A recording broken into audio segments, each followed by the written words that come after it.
Halo semuanya, perkenalkan kami dari Kesehatan Masyarakat Kelas A Angkatan 2025. Pada kesempatan kali ini, kami dari kelompok 2 akan membahas tentang struktur dan fungsi normal sel, yaitu unit terkecil dari kehidupan yang menjadi dasar dari semua makhluk hidup. Melalui video ini, kita akan memahami bagaimana sel bekerja, bagian-bagiannya, serta peran pentingnya dalam menjaga fungsi tubuh secara keseluruhan.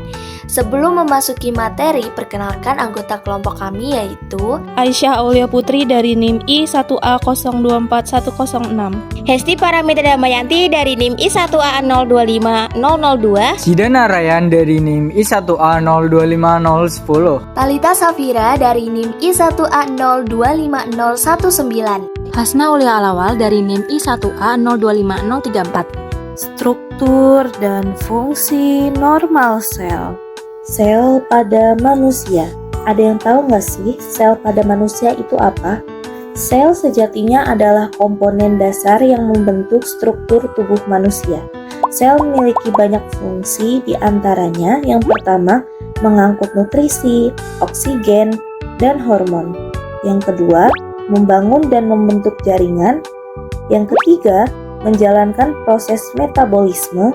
Yang keempat, melakukan proses pembuangan atau yang kita sebut ekskresi. Dan yang terakhir adalah melaksanakan pertahanan tubuh.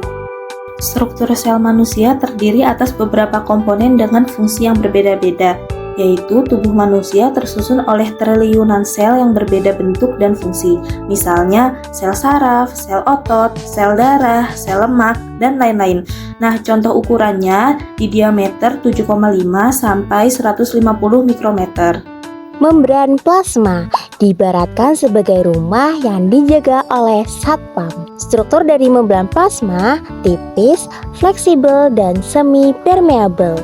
Tersusun atas bilayer fosfolipid, protein integral, protein periferal, kolesterol, dan karbohidrat. Fungsinya melindungi sel, mengatur lalu lintas zat, menerima sinyal, mengangkut, serta mendukung proses energi. Nukleus diibaratkan sebagai berkas penting milik perusahaan di rumah CEO.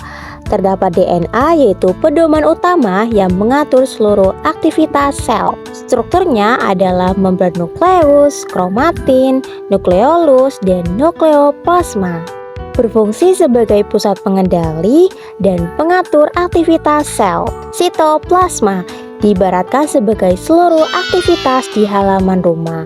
Cairan sitosol menjadi medium bagi organel untuk beraktivitas. Terjadi reaksi metabolisme, distribusi zat, dan pengaturan tekanan internal sel.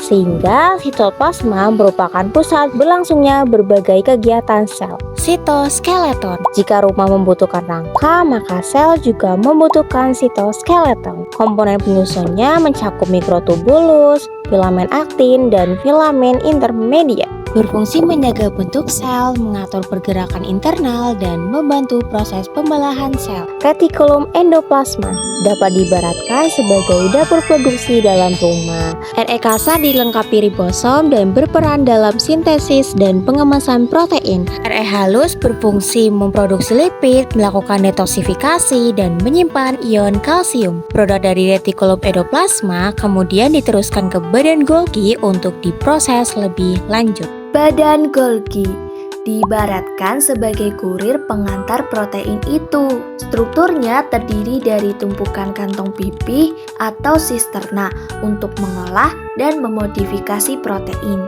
Fungsi badan Golgi yaitu membentuk dinding sel, akrosom, membran sel, dan lisosom. Lisosom diibaratkan sebagai tempat pengelolaan sampah. Di dalamnya terdapat enzim hidrolitik untuk menghancurkan berbagai zat. Fungsinya yaitu mencerna zat asing, autofagi, dan yang terakhir autolisis. Peroksisom diibaratkan sebagai ruang detoksifikasi dalam rumah karena di dalamnya berisi enzim oksidatif untuk detoksifikasi. Fungsi peroksisom yaitu memecah asam lemak, menghasilkan enzim oksidase dan katalise, dan menetralisir racun. Ribosom diibaratkan sebagai meja perakitan dalam dapur rumah. Strukturnya tersusun dari rRNA dan protein yang berada di sitoplasma atau menempel pada RE kasar. Ribosom berfungsi untuk sintesis protein, mendukung pertumbuhan sel, dan memperbaiki jaringan. Mitokondria diibaratkan sebagai ruang pembangkit energi atau generator. Strukturnya terdiri dari membran luar yang halus dan membran dalam yang berlipat atau krista sebagai tempat respirasi dan menghasilkan ATP. Mitokondria berfungsi sebagai tempat respirasi sel, pengaturan kalsium, dan apoptosis. Selanjutnya, kita akan membahas mengenai pembelahan sel. Tubuh manusia tersusun dari triliunan sel. Setiap hari, sel membelah untuk memastikan kita dapat tumbuh, memperbaiki jaringan, dan membentuk sel reproduksi. Pengertian dari pembelahan sel adalah suatu proses ketika satu sel membentuk sel baru. Terdapat dua jenis pembelahan sel, yaitu mitosis dan meiosis. Untuk mitosis terjadi pada sel somatik, menghasilkan dua sel anak diploid dengan fungsi untuk pertumbuhan dan perbaikan jaringan. Kemudian untuk meiosis terjadi pada sel reproduksi, menghasilkan 4 sel anak haploid dengan fungsi untuk reproduksi seksual dan menghasilkan gamet. Yang pertama adalah mitosis. Mitosis berlangsung dalam 5 tahapan utama. Pertama, pada profase, kromosom memadat. Kemudian metafase, kromosom berbaris di tengah. Selanjutnya, pada anafase, kromatid ditarik. Lalu telofase, inti mulai terbentuk. Terakhir, sitokinesis, sel terbelah. Yang kedua adalah meiosis. Pada meiosis terjadi 2 tahapan. Yang pertama, pada profase 1, kromosom homolog berpasangan. Kemudian metafase 1, homolog berbaris di tengah. Selanjutnya anafase 1, homolog terpisah. Lalu telofase 1, terbentuk 2 sel haploid. Berikutnya profase 2, spindel terbentuk kembali. Setelah itu pada metafase 2, kromatid berbaris. Kemudian anafase 2, kromatid terpisah. Terakhir telofase 2, terbentuk 4 sel haploid. Jenis sel pada tubuh manusia. Yang pertama, sel induk. Sel induk adalah sel yang menjadi cikal bakal sel lainnya. Sel induk terbagi menjadi 2, yaitu yang pertama sel induk embrionik dan yang kedua sel induk dewasa. Selanjutnya adalah sel otot. Sel otot adalah sel yang bertanggung jawab terhadap gerakan baik disadari maupun tidak disadari. Sel otot terbagi menjadi 3. Yang pertama, sel otot rangka.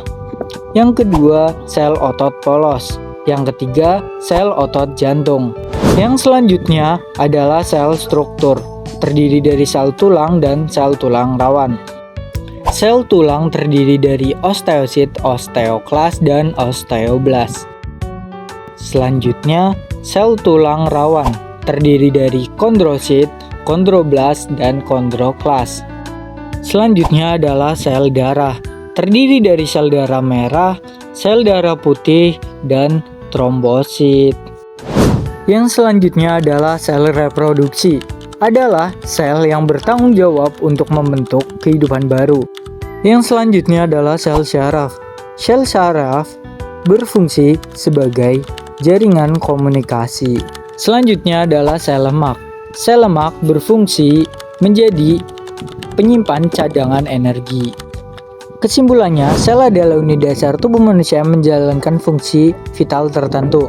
Dalam satu tubuh tersusun dari triliunan sel dengan struktur yang kompleks dan jenis yang beragam. Berikut ini adalah referensi materi yang kami bawakan. Terima kasih, semoga bermanfaat. Sampai jumpa di lain kesempatan.